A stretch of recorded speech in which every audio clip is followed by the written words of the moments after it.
Today's scripture reading will be from the Gospel of Mark, chapter 8, verses 27 through 38, which is found on page 43 of your Pew Bible.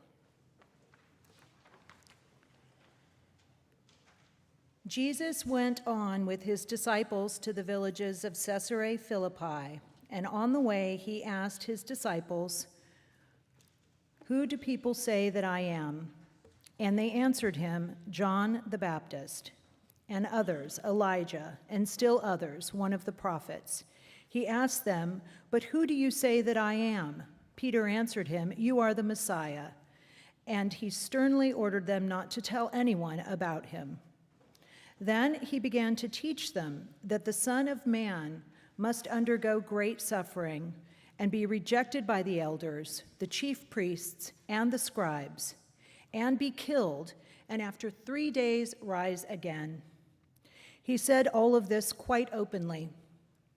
And Peter took him aside and began to rebuke him. But turning and looking at his disciples, he rebuked Peter and said, "Get behind me, Satan, for you are setting your mind not on divine things, but on human things." He called the crowd with his disciples and said to them, "If any want to become my followers, let them deny themselves and take up their cross and follow me. For those who want to save their life will lose it, and those who lose their life for my sake and for the sake of the gospel will save it. For what will it profit them to gain the whole world and forfeit their life? Indeed, what can they give in return for their life? Those who are ashamed of me and of my words in this adulterous and sinful generation, of them, the Son of Man, will also be ashamed when he comes in the glory of his Father with the holy angels." This is the word of the Lord. Thanks be to God.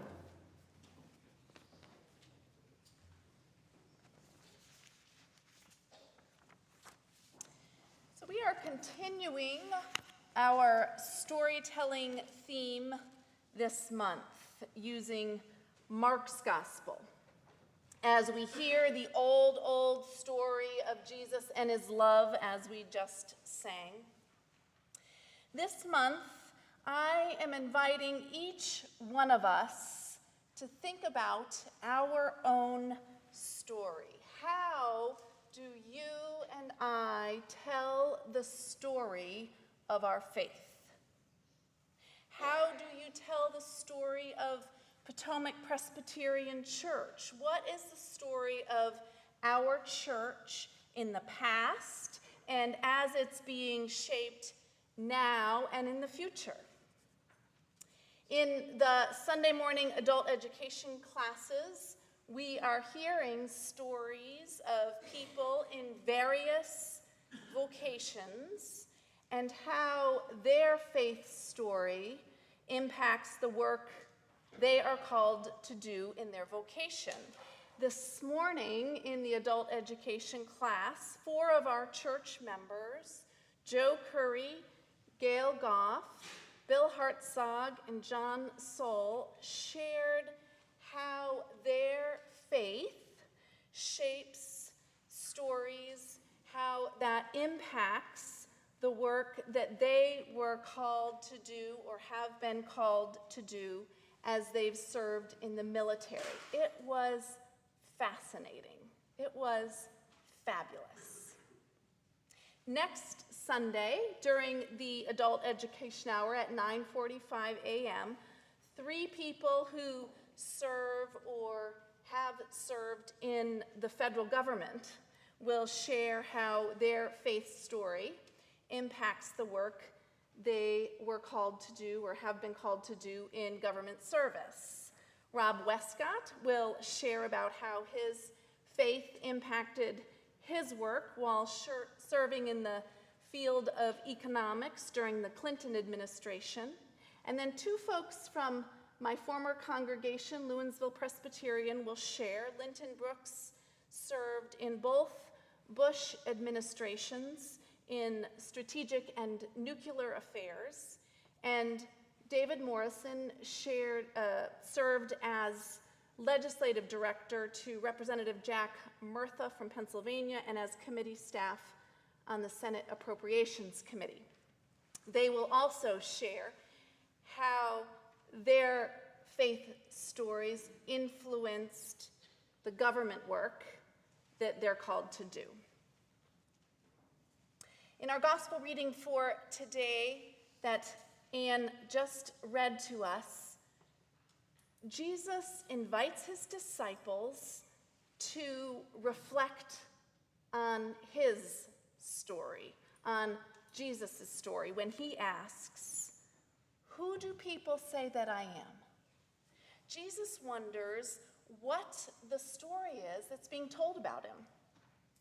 The disciples respond that some liken Jesus' story to that of John the Baptist, and others link Jesus' story with that of Elijah or with one of the prophets. Jesus then asks for their own reflection. Who do you say that I am? What is the story that you tell others about who I am? Jesus asks. Peter responds immediately with the story of Jesus being the Messiah. He's the one for whom they've all been waiting. If Jesus were to ask you and me the same question he asks the disciples, how would you answer that question? What is the story that you and I tell about Jesus? Who is Jesus to you? What is your faith story, and how does it impact the way you live your life? How does it impact the work you're called to do? Peter was giddy from his proclamation of Jesus as Messiah, of getting the story right. When Jesus asked his disciples who they say he is, and Peter proclaimed boldly, "You're the Messiah," Peter got it right. In his mind, he was inventing all kinds of possibilities and scenarios for Jesus the Messiah. This Jesus is the one for whom they'd all been waiting. This is the one foretold by the prophets of old, alluded to in the Psalms, the one who would come as a powerful, militaristic savior. The messianic expectations of Peter's day were triumphalist, promising political deliverance for the people of Israel and for their return to greatness. Jesus, however, allows for none of this kind of storytelling. Yes, Jesus is the Messiah, but his messiahship brings a salvation radically different from anything anyone expected. Peter was setting his mind on human things, thinking about power and glory. He was probably thinking about how his group could now cure all sorts of diseases, solve the world's problems, give housing, shelter, and pensions to the poor, and then, of course, get more and more followers and raise all kinds of money for their cause. Peter probably thought about how Israel could finally take its rightful place at the head of nations and get the course of history back on track. And I'm certain Peter, as with most passionate idealists, had beneficent motives and ideas. Jesus, however, wanted nothing to do with the story the way Peter tells it. Jesus speaks to Peter in the same way he speaks to the demons he exorcises. "Get behind me, Satan." After Peter's response, Jesus then launches into his own story, responding to his own question about who he is. Jesus didn't fit the mold people had made for him. He wasn't about to be pigeonholed into the kind of Messiah Peter and everyone else expected. The story Jesus tells about himself is difficult. It is not the kind of story we want to hear, nor is it most likely the one you and I would tell. Jesus' story requires that you and I think about the difficult demands of what it means to be a disciple, a follower of Jesus. In verse 34, Jesus calls everyone together so that everyone can hear the story about Jesus and what it means to be his disciple.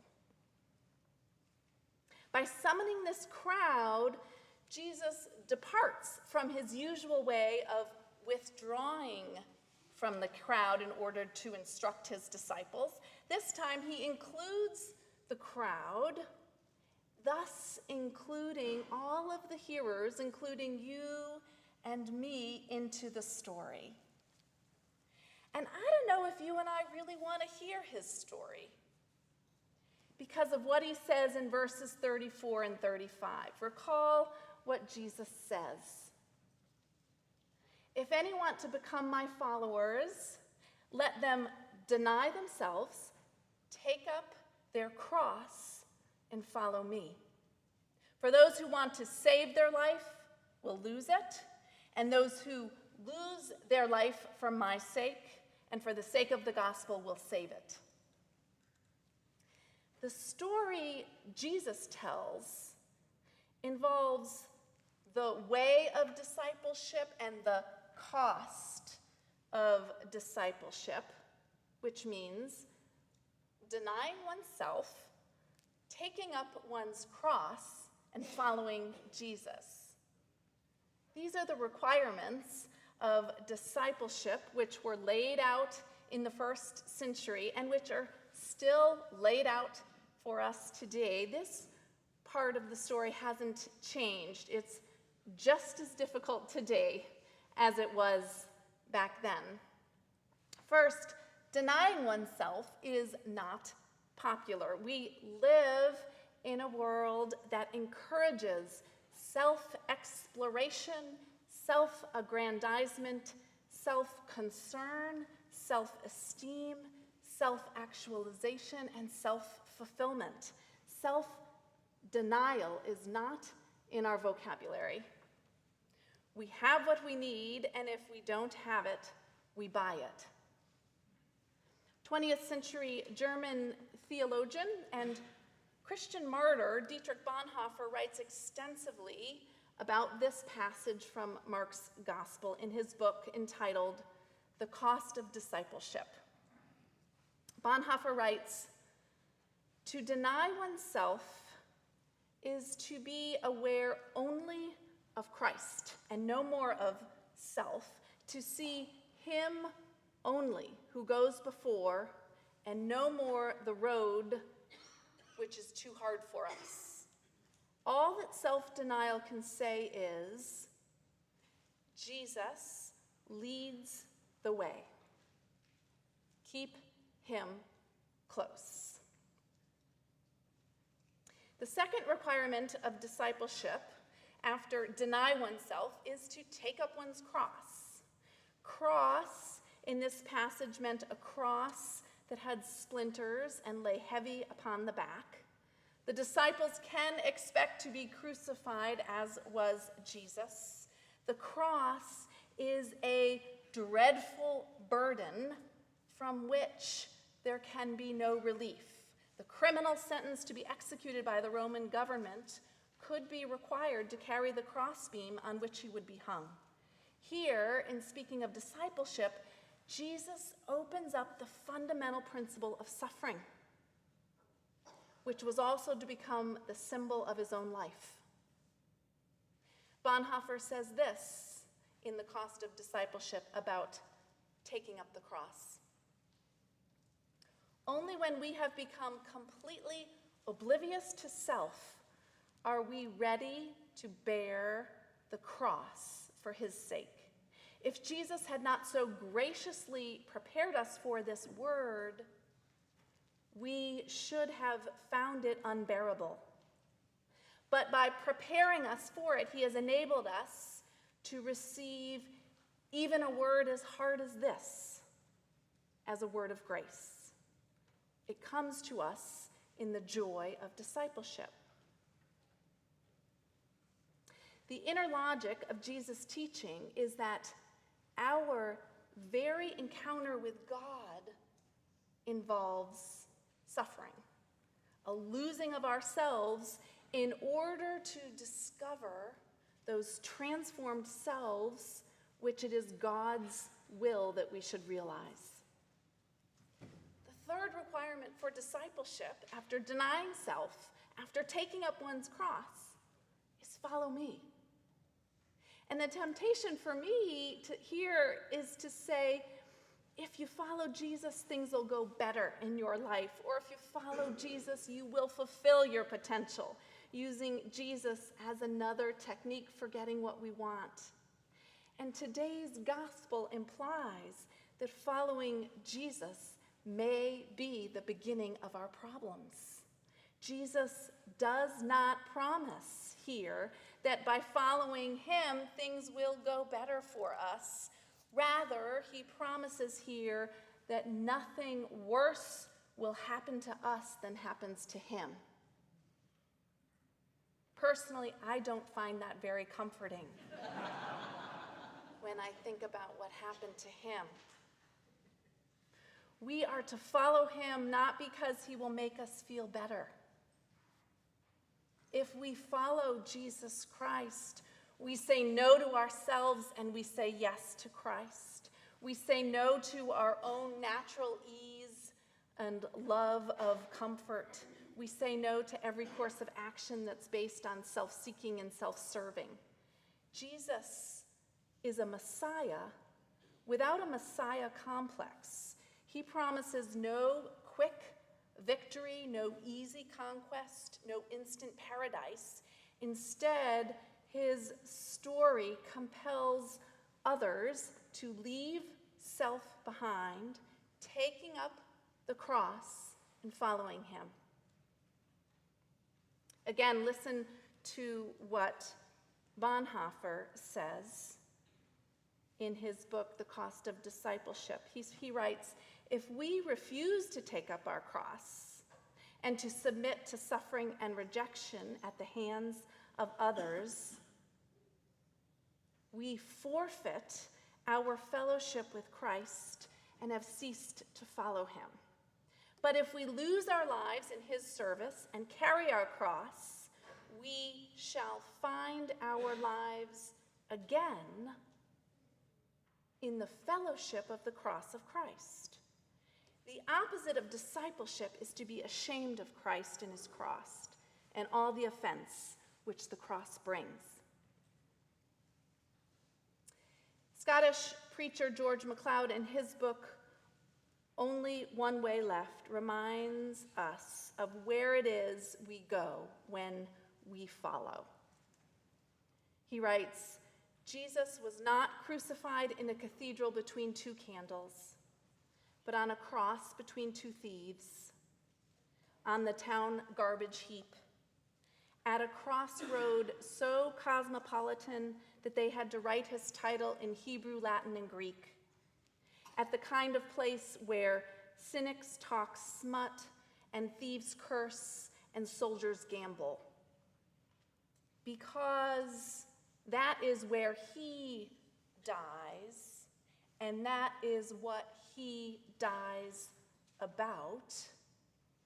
MacLeod concludes, that is where church folk should be, and what those in church should be about.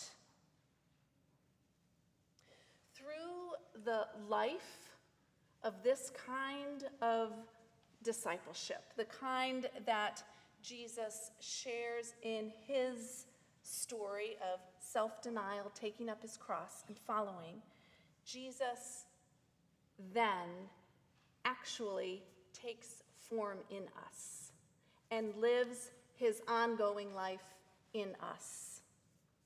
The story of the church, then, is not a group of people who are merely worshipers of Christ. The church is Christ himself taking form in a community that lives for others, caring for neighbors, both individually and corporately, both near and far. So does this mean you and I have to go looking for a cross to bear and seeking ways to suffer? No. Opportunities for bearing crosses will occur along life's way. If we live carefully, always thinking first of our own profit, ease, comfort, and security, if our sole aim is to make life as long as possible and as trouble-free as possible, if we will make no effort except for ourselves, you and I are losing life all of the time. But if we spend life for others, if we forget health and wealth and comfort in our desire to do something for those for whom Jesus died, we are winning life all the time. Preacher and storyteller Fred Craddock puts this in this way. It's about cross-bearing and discipleship. He said, "To give my life for Christ appears glorious. To pour myself out for others, to pay the ultimate price of martyrdom, I'll do it, Lord. I'll go out in a blaze of glory." We think giving our all to the Lord is like taking a $100,000 bill and laying it on the table. Here's my life. I'm giving my all. But the reality for you and me, the reality for most of us, is that God sends us to the bank and has us cash in our $100,000 bill for quarters. And we go through life putting out 25 cents here and 50 cents there. Listen to a neighbor's child's troubles instead of saying, "Get lost." Go to a committee meeting at church. Give a cup of cold water to a shaky elderly person in a nursing home. Help with hurricane cleanup. Drive someone to a doctor's appointment. Knit a blanket for a college student. Usually, giving our life to Christ isn't glorious. It's done in all those little acts of love, 25 cents at a time. It would be difficult to give life as a martyr, as did Dietrich Bonhoeffer. But it's also very difficult where most of us find ourselves living the Christian life, little by little, over the long haul, near the town recycling center, at the crossroads where all different languages are spoken. The story Jesus calls us to tell is one of self-denial, cross-bearing, and following him. That might mean laying down our life all at once, but it will more likely mean laying our lives a quarter, 50 cents, $1 at a time. In the end, the story, when all told, we trust, will be the old story of Jesus and his love. Thanks be to God. Amen.